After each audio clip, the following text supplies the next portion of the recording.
Hi, everyone. Thanks for listening to the Founder Spirit podcast. I'm your host, Jennifer Wu. In this podcast series, I interview exceptional individuals from all over the world with the Founder Spirit, ranging from social entrepreneurs, tech founders, to philanthropists, elite athletes, and more. Together, we'll uncover not only how they manage to succeed in face of multiple challenges, but also who they are as people and their human story. For this season of the Founder Spirit podcast, I'm partnering with the Princeton Institute, a nonprofit foundation focused on accelerating the transition to a net zero economy in restoring planetary health. If my podcasts have been beneficial or valuable to you, feel free to become a patron and support me on patreon.com. That is patreon.com. You can find us on Apple, Google, Amazon, and Spotify, as well as social media and our website at thefounderspirit.com. God is more like light than anything else. And light is, of course, a form of energy. So these texts suggest, especially the one I love best, the Gospel of Thomas, that if we are created in the image of God, there is within each one of us access to a certain kind of divine energy, call it light as a metaphor, which gives us a secret line, a secret connection with the divine source. But it's not obvious that we have it. We have to look for it through meditation, through prayer, through whatever means possible. In the Gospel of Thomas, Gospel of Mary, the Gospel of Philip, Gospel of Truth, and then this wonderful poem you mentioned, women appear not as secondary, but as spiritually developed people. Joining us today is the prodigious Professor Elaine Pagels, a historian of religion at Princeton University and a trustee of the Aspen Institute. A distinguished scholar known for her groundbreaking work in the field of religious studies, Professor Pagels has dedicated her life to researching the Nag Hammadi Library, a collection of early Christian and Gnostic texts discovered in Upper Egypt in 1945. A prolific writer, she is the author of several influential books on Gnosticism and early Christianity. The Gnostic Gospels was selected by the Modern Library as one of the best 100 nonfiction books of the 20th century. Her most recent book, Why Religion, is one in which she tells her own story of love and struggle to survive after the devastating loss of her son and her husband. For her lifelong work on Gnosticism and its profound impact on religious studies, challenging traditional narratives and offering new perspectives on the development of Christianity, Elaine is the recipient of numerous awards and accolades, including the MacArthur Genius Grant, as well as the National Humanities Medal from President Barack Obama. Hello, Professor Pagels. Welcome to the Founder Spirit podcast. I'm so grateful that our path crossed again after many years today. It's wonderful to have you, and thank you for taking the time. Thank you. I'm very happy to speak with you again, Jennifer. So wonderful. Professor Pagels, growing up in the Bay Area, religion was considered somewhat obsolete in your household, at least by your father, who was a biologist at Stanford. But at the age of 15, you attended an event in San Francisco. Can you tell us a little bit more about this event and how it changed your life trajectory? Yes, as you said, growing up in Palo Alto, my father was a research biologist who had been raised in a ferociously Presbyterian household. And he really disliked the way people argued about religion in his family. So he said, I'm done with all that. As soon as he discovered Darwin, I was told that religion is silly old folk tales. So I didn't think about it much.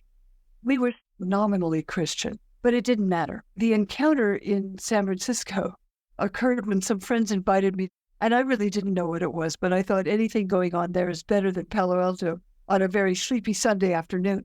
So we ended up at the Billy Graham crusade. I didn't know who this man was or what I was getting into, but there were 18,000 people packed into Candlestick Park Sports Stadium and 6,000 in the parking lot trying to get in. It was a mob scene and amazing. And then there was this preacher who said things that were very strange to me. He challenged America. And having had immigrant grandparents, he thought America is the greatest country in the world with the highest standard of morality and justice. He was calling it a sinful nation. And I was really surprised by that, taken aback. And then he said, this country is trying to build even greater nuclear weapons after destroying over 100,000 people at Hiroshima and Nagasaki. And now they're trying to build even bigger bombs. I was shocked. I mean, that was obviously true, but I hadn't thought of it that way, as worship of science without any critical engagement with what it might mean. And then he talked about Christians using the Bible to justify segregation and slavery. Being a Southerner, he knew what that meant. It wasn't something I'd thought about either, having grown up in Palo Alto. And then he talked about being born again and you could have a new life and everything could start over and it would be marvelous and God would love you. And I was just 15, so I thought, wow, okay, that sounds wonderful. And it was also very powerful because there was an enormous choir singing. And Graham was very charismatic. Mm-hmm. So I went down with thousands of people to get born again. And it was a powerful experience. Mm-hmm. The music, the emotional power, what he was offering, the idea of a new life, a spiritual life that engages God as your personal father and Jesus as your friend and all of it. It was wonderful. My parents were really shocked. My father was angry, like, you did what? But actually, in retrospect, although it didn't last too long for me, an evangelical church in Palo Alto, and I was engaged with it with other high school students. And it was an important experience for a while. But then I had to get out of it. And I wrote about this only because people asked me, well, why do you study religion? And why do you do it the way you do? Well, there was something there that was very compelling and powerful that I didn't understand. And I was told didn't exist. But it certainly opened my sense of some kind of spiritual power, of what you might call the imagination. Mm-hmm. But what I also think of as a basic human capacity to engage other realities beyond the material ones. Well, he said it will change your life. Well, it did, but only for about a year. And then I had to leave that church. Right, because your friend Paul passed away.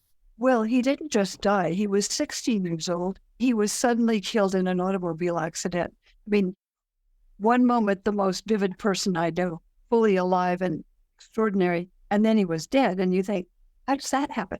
So I went back to this little church and I said, my friend, 16 years old, just got killed. And they said, it's terrible. Was he born again? And I said, no, he was Jewish. And they said, well, then he's in hell.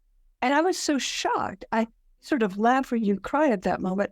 I was just felt like I'd been socked in the stomach, And I couldn't even answer. So I just walked out of there alone and I never went back. One thing that I wanted to ask you, something that I find quite curious, because as a rebellious teenager, you also chose the company of artists, musicians, and poets. And one thing that always fascinated me was one of your favorite haunts in Silicon Valley in the 60s is called Kepler's Books. And from what I understand, it was considered as the cultural epicenter at the time of the counterculture. Counterculture, yes. That's right. Maybe not the culture, but the counterculture of the 60s. What was it like, Elaine? Tell us about it. Yes, my family would have said the culture is Bach, Beethoven, and Mozart. This was rock and roll and questions about the Vietnam War and politics and race and all of the things that were so intensely going on at the time. And those are the people to whom I retreated after I left this evangelical church. And we were focused around a musician from Oakland who was Latino, just discharged from the army, didn't go to college, and he could play the 12-string guitar with 9.5 fingers like cannot imagine.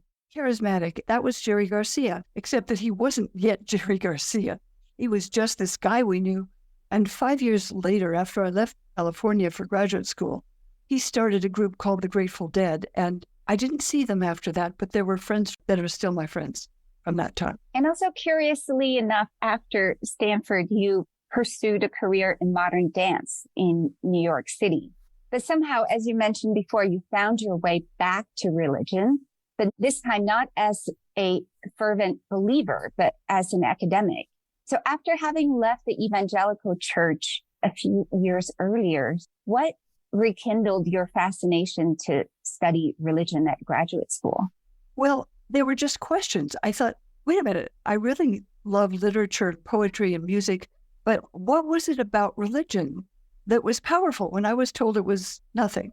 Mm-hmm. For instance, delusion, right? Future of an illusion, just a childish fantasy. But it was a powerful experience, and I knew something had happened. And here are all of these traditions that have grown up for thousands of years all over the world, whether it's Islam or Buddhism or Judaism, Christianity, Hinduism. These are cultural systems which articulate different values in powerful ways. And it's not obviously nothing. So, and what was it that hit me? I thought, what if it were Buddhism? Is it Christianity? Is it about Jesus?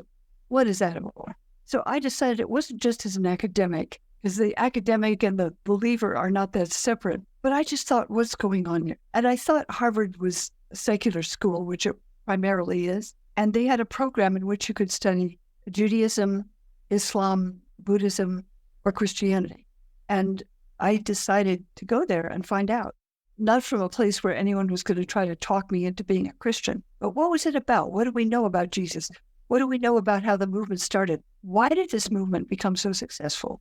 Elaine, do you think it's important for a religious scholar to be somewhat non-religious? No, actually, Jennifer, I think there's a place for all kinds of people. Many scholars of Islam or Buddhism, or, for example, my colleague, Jonathan Gold, who's an expert on 11th century Tibetan texts, is profoundly engaged in the meditation practice and the philosophy, though he's New Yorker and from a secular Jewish family. And there are many people who study Judaism who are participants, Orthodox or Catholics who study Christianity, all of that.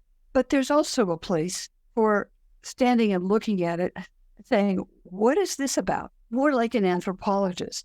I was thinking of Clifford Geertz, who was an anthropologist I heard speak at Columbia. He was talking then about death rituals in Indonesia. But to look at the Christian movement and say, what is this about? That's what I wanted to do. What do we actually know? It was while at Harvard you discovered the Gnostic Gospels, also known as the Nag Hammadi Library. Can you tell us what they are, and also the fascinating story behind how these ancient texts reemerged in 1945? Yes, I wish I could say I discovered them. They were actually discovered in the same year as the Dead Sea Scrolls, and that was 1945. But nobody knew what this was. It was a library of 51 ancient secret texts. Right. And they aren't just Christian. There's Jewish, and there's some that speak of the goddess Isis and Greek religion, but they are about 2,000 years old. They're about as old as the New Testament. We started to read not only familiar Christian texts, like the Gospels in the New Testament, but we found these secret Gospels, which the bishops had actually destroyed and buried nearly 1,600 years ago when Christianity became allied with the Roman state, because they said, oh, these are bad Gospels. These are heresy. It's a word actually that means choice. Mm-hmm. And apparently the bishops didn't think choice is what they wanted people to have. They wanted to tell them what to think. That's just my bias, sorry. But the point is, we kept saying, wait a minute, what are these secret Gospels? They claim to be secret teaching of Jesus, not just what he taught thousands of people sitting on the hills of Galilee, but what he talked about privately with certain disciples. They might be that. As Jewish rabbis in the first century did usually teach publicly one way and a different way to their more learned disciples, and they still do, right? I mean, people in every tradition do that. So Buddhism has esoteric forms of Buddhism, and Islam has mystical forms of Islam that aren't taught ordinarily. And so does Judaism. It has Kabbalah, right? And Christian mysticism has been carefully filtered by the Catholic Church. If you look at, say, Teresa of Avila or St. John of the Cross or Meister Eckhart, much later, that's 14th, 15th, 16th, 17th century. But in the early movement, it looks as though Jesus had secret teaching that he taught to certain people. And I think the reason the churches didn't like it, the bishops didn't like it, is that they were saying the only way for salvation is through the Catholic Church. Outside the church, there's no salvation. That's a quote. But these texts suggest that you, being a human being, and I, any of us, are created in the divine image. And what that means, of course, it's a metaphor. because you can't really make an image of Israel's God. It's forbidden. Not supposed to picture him if it was he. But the image that the prophets used, like the prophet Ezekiel, is he said, I saw the Lord on the throne. Well, I didn't really see somebody, but what I actually saw was rainbows and sapphires and jewels and brilliant light pouring forth from heaven. So the image he could use of the Lord God of Israel was not a human shape, but light. God is more like light than anything else. And light is, of course, a form of energy. So these texts suggest, especially the one I love best, the Gospel of Thomas, that if we are created in the image of God, there is within each one of us access to a certain kind of divine energy, call it light as a metaphor, which gives us a secret line, a secret connection with the divine source. But it's not obvious that we have it. We have to look for it through meditation, through prayer, through whatever means possible. And if we find it, we don't need a church or even Jesus or anyone else except that connection, which they suggest is innate. So that's the kind of teaching the church didn't like. Denounced as heresy. Heresy. And because they offered an alternative to the institutional church and its sacraments, which claims to be the only access you could get to God. And I love these texts. I thought, wow, these are amazing because they suggest a freelance possibility. You know, it's interesting because I grew up in China. So religion was always something that seemed out of touch for me. And when I first moved to the U.S., we moved to Salt Lake City, the center for the Church of Latter-day Saints. Where the angel came, yes. How old were you? How old were you then? I was 12. Oh, that's a very impressionable age. Yes, it was. And I remember that my high school friends tried really hard to convert me. But as a rebellious teenager, I rejected it. Religion in my family didn't exist at all because my parents had suffered through Cultural Revolution and we didn't have any religion during that time. I think over the years, I don't say that I'm a religious person, but I'm becoming a much more spiritual person. Yes. And I think that you probably see this movement and you're probably one person that's practicing it as well. Like you said, this energy and this inner light inside of us. And that's actually one of the Buddhist teachings. Buddha said that everybody has this Buddha nature inside. Right. And one thing that really struck me when I read the Gnostic Gospels was that you specifically mentioned your favorite excerpt from the Gospel of Thomas, which is number 70. Can you tell us what it is and what it means to you? Well, that was the first one that really stopped me cold. The Gospel of Thomas doesn't have any stories in it. It's just a list of the sayings of the living Jesus. Right? And many of them would be familiar to anyone who knows the Gospel of Matthew or the Gospel of Luke. Love your brother. Blessed are the poor, things like that. But some of them are really different and much more resonant with Buddhist teaching, as you say, or with Jewish mystical teaching too. The one that stopped me, Jesus says, if you bring forth what is within you, what you bring forth will save you.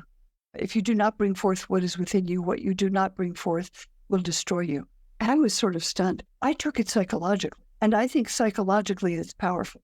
When people suppress who they are or hide what's going on within them, that can be very destructive to a human being. And it works on that level. But now I see it was a spiritual comment.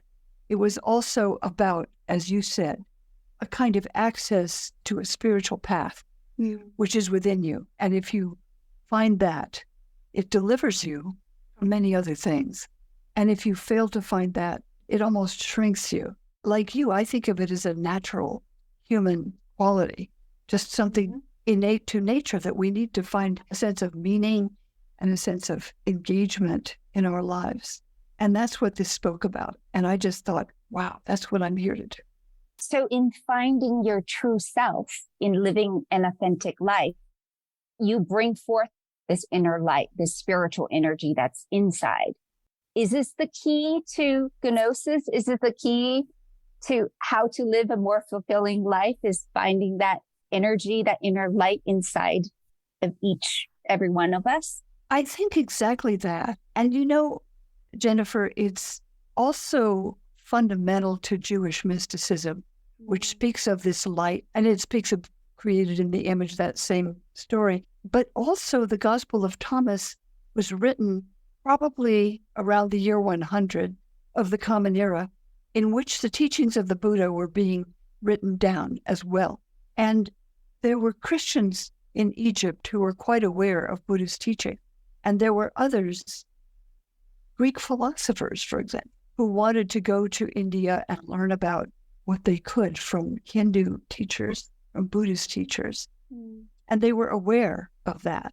So this could have been influenced by Indian tradition as well. Thomas, they say, is a disciple, Catholic tradition says, who went to India after the death of Jesus. And there's a church of St. Thomas where he allegedly went, which is now a pretty Orthodox church. But in the beginning, it may not have been that. If Thomas went there and taught this kind of thing, or here's another suggestion, maybe he taught what started as a Jewish mystical image, divine light within you, and it would be shaped, influenced by the teachings he found there. Very interesting. In your research, you also examined the role of women in early Christian communities and their participation and potentially influence on shaping religious traditions. I wanted to ask you along that line about this mysterious poem, which I love, called The Thunder Perfect Mind, which was discovered along with the Gnostic manuscripts in Nag Hammadi. And it's narrated in the voice of a female divine power. Can you tell us, how do you interpret this puzzling but marvelous poem? Well, that's a great question, Jennifer, because when I first started teaching after graduate school, somebody said, why don't you tell us what you know about women in the early Christian movement? I said, well, I'll tell you what I learned at Harvard. Nothing. Absolutely. Women don't write and they don't read, so we don't know anything about that. Well, of course, that's not true.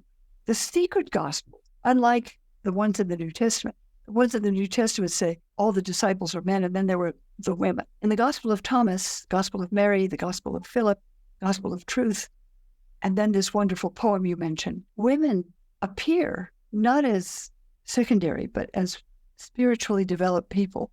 The poem you mentioned is just beautiful, isn't it? It's not a Christian poem. It's a poem probably patterned on the worship of the goddess Isis in Egypt, because it uses the kind of formulae that are in her praise. She is the one who creates the universe. She is the one. And she says, I am many of these. And that poem, as you said, it's a feminine divine power, a feminine emanation of God, seen in many forms. And the poem suggests she's seen as Isis in Egypt.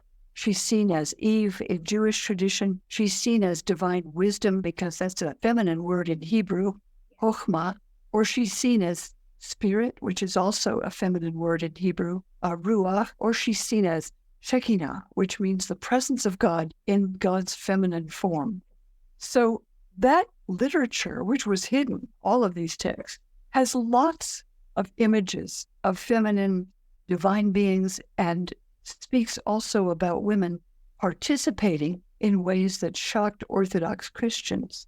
Those women, they think they can baptize people. They think they can teach. They think they can act like men, but they can't.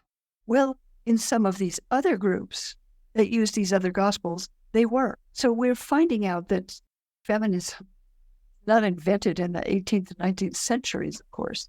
These women were aware and functioning that way some thousands of years ago in Egypt, in Greece, in Rome, and they were creating that kind of poetry. And it's interesting because after reading the Gnostic Gospels, I kept wondering, had we not suppressed these texts in the early Christian period, how might we have built a different society today? Very good question. But these are shaped by the society in which those people are living.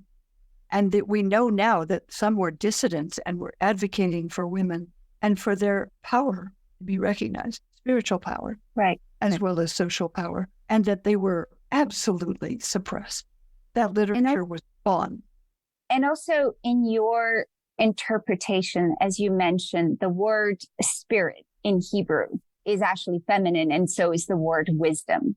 So in saying that the Father, the Son, and the Holy Spirit, does that suggest that God is both masculine and feminine? And dare I say, in this day and age, maybe non-binary? Well, yes, because one of my favorite teachers in this group of people who were part of a Gnostic movement. Gnostic simply means people with spiritual insight.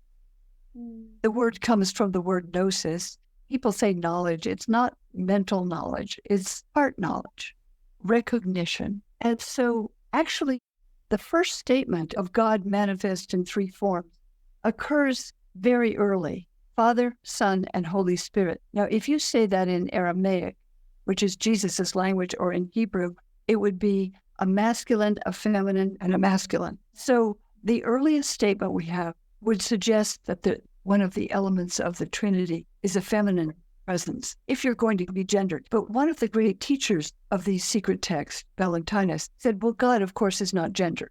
The divine is not gendered. We don't have language for what we call the depths of the universe or the source. But if we use anthropomorphic language, if we say Father, then we should also say Mother, and understand that the beginning of Genesis says, in the beginning, what was there? Well, the Spirit moved on the face of the deep. And the Spirit would be a feminine in Hebrew. So he spoke of the divine being as masculine and feminine emanations of energy coming down from above, creating the universe.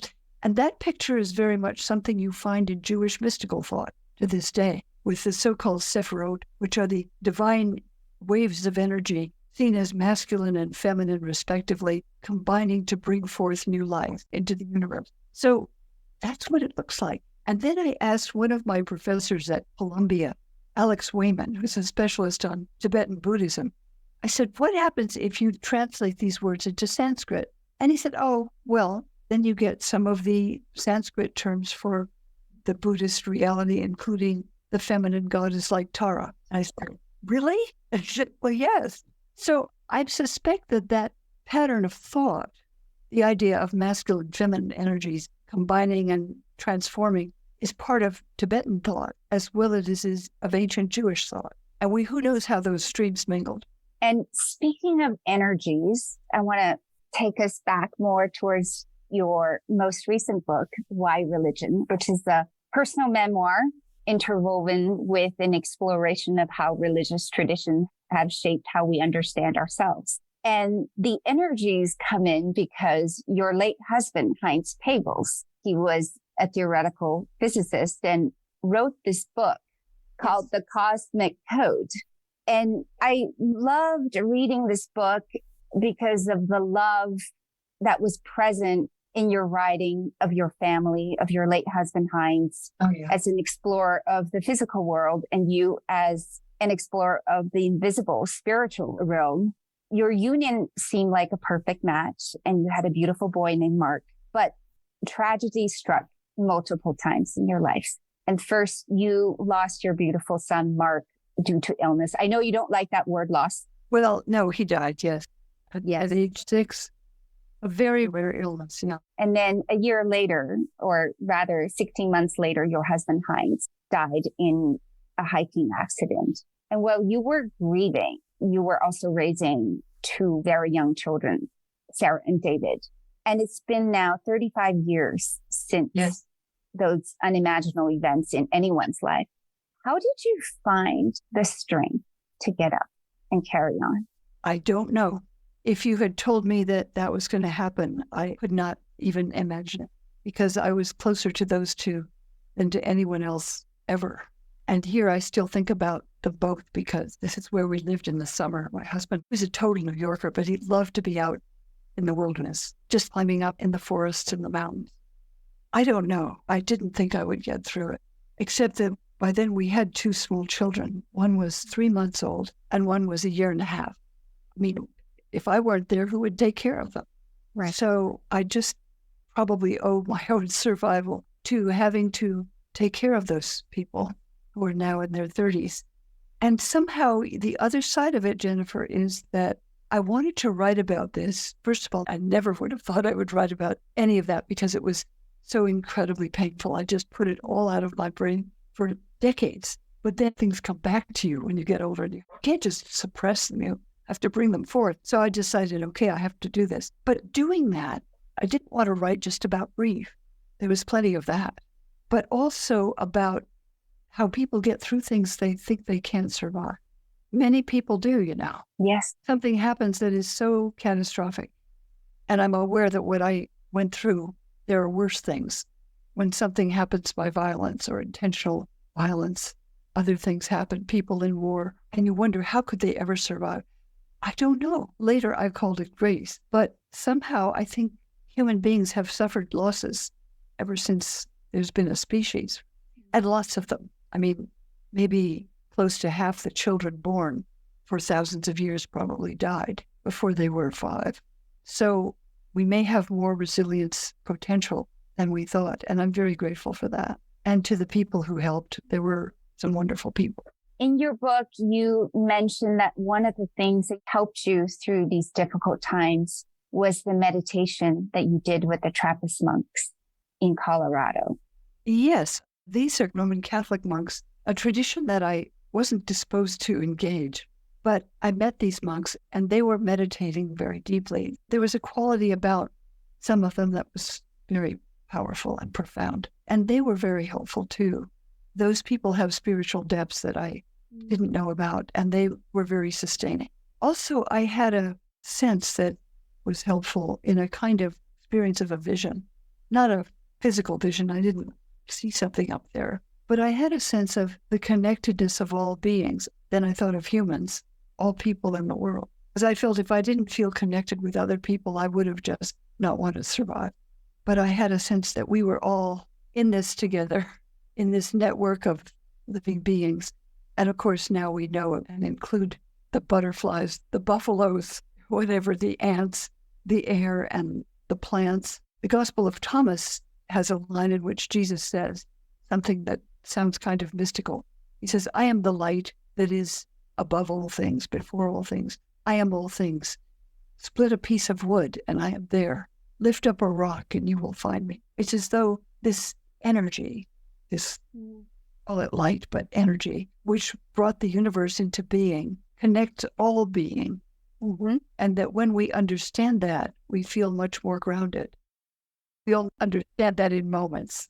You know, it's not necessarily something we feel all the time. It's interesting because you also wrote about having multiple mystical experiences in your life.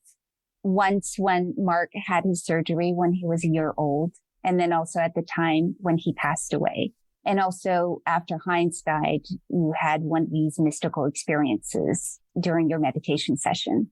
What do you make of these mystical experiences, Elaine? Well, that's a very good question. I wish I knew. I didn't call them mystical. I called them experiences I can't explain. How does one come to sense the presence of someone who's died? I didn't expect that. I was brought up a rationalist. Okay, you die, your molecules are distributed into the universe, and you're totally gone. Instead, there were experiences of presence of those people, and even they appeared to some other people. My son, I'm told, was walking with his favorite other adult in San Francisco the day he died. He died in New York. She just said, oh, Mark was walking down the street with me for a moment. It wasn't a hallucination. It was just a sense that his presence was there. And she didn't know that he died that afternoon. I don't know how that happened.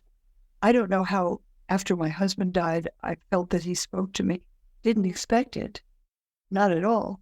I don't know what to make of it. But it makes me aware that there's a lot of experience which we can't explain if we're open to it. Many people have those experiences. And some people say, well, oh, that's just a hallucination. What do you make of it? I'm sure you've thought about this.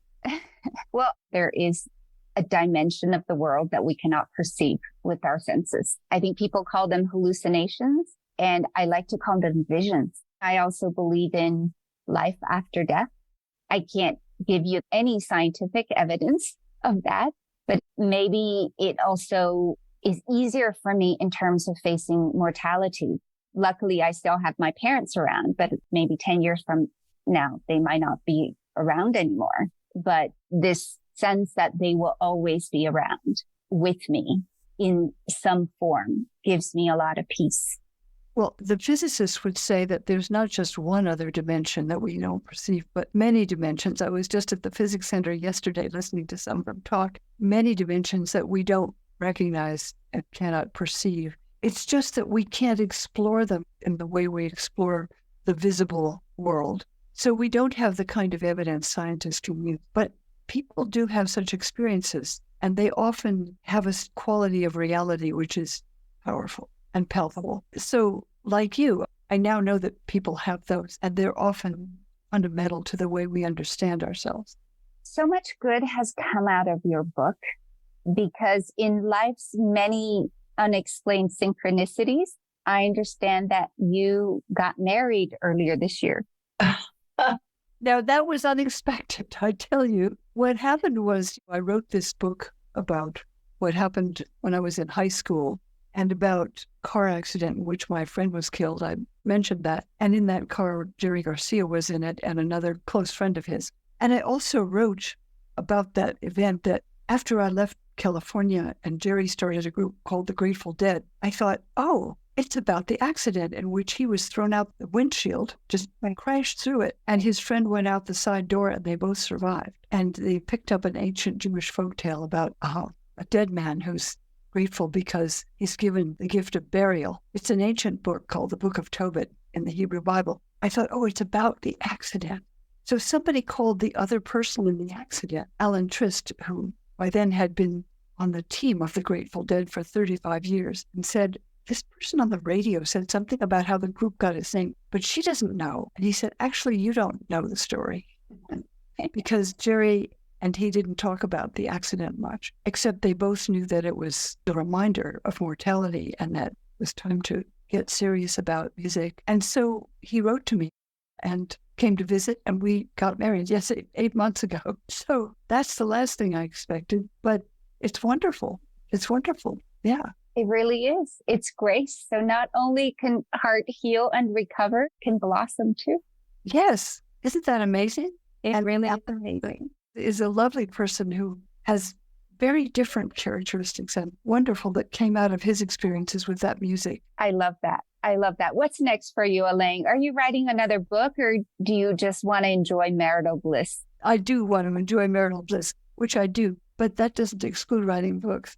I finally decided to write a book about a subject I've never spoken about directly, and that's Jesus, of all things. Because I usually write about the movement.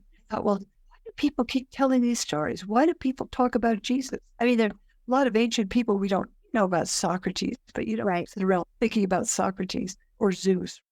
Another culture that's way back there. So I started writing about what we do know about how these stories were written and how they were changed and what was left out of the New Testament because the secret Gospels were shunned and banned, and what the critics of the movement said and what the fans of the movement said, and what the political and social conditions were in which this movement ends with a charismatic healer and teacher who's crucified and dies in a horrible way. And then they say he comes back to life.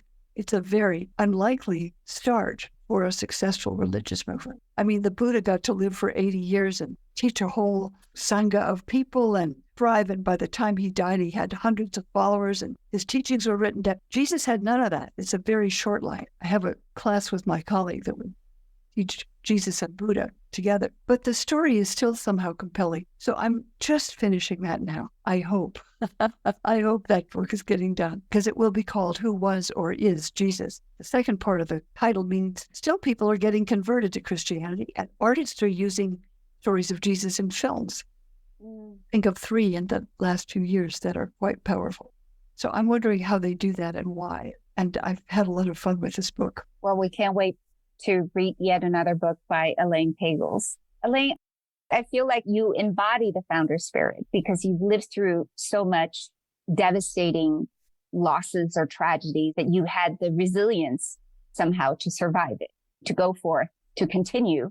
And yet you remarried again because you wrote this book. So it's a lovely story that continues. Well, I'm so glad. Thank you for that, for your generosity. It's lovely to speak with you. And I really feel the we understand each other on that level. And it's wonderful. And it's one that I think we all need. We're now coming to the end of our interview. And as you know, we end every episode with a quote. And for this episode, we have a quote from Rumi, a 13th century Persian poet, Islamic scholar, and a Sufi mystic. I look in temples, churches, and mosques, but I found the divine within my heart. Elaine, many thanks for coming on the podcast today and taking us one step closer to our inner light. Thank you so much. It's a joy to talk with you, Jennifer. If my podcasts have been beneficial or valuable to you, feel free to become a patron and support me on patreon.com. That is patreon.com.